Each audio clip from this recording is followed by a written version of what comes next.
How I make a Grinch hot cocoa bomb. Keep watching. Add shimmer to the mold.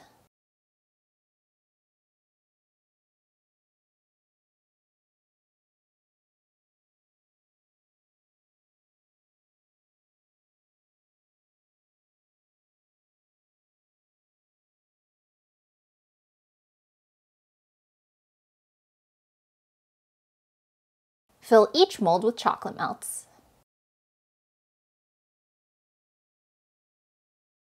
Refrigerate for 10 to 15 minutes and do a second coat.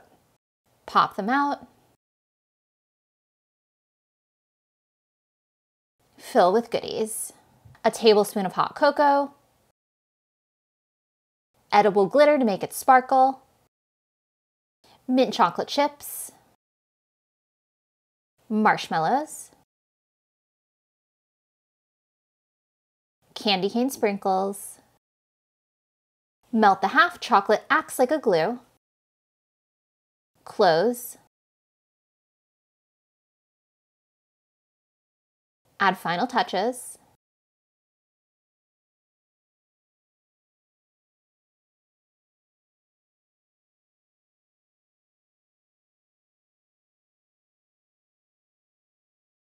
Holiday hot cocoa bomb success.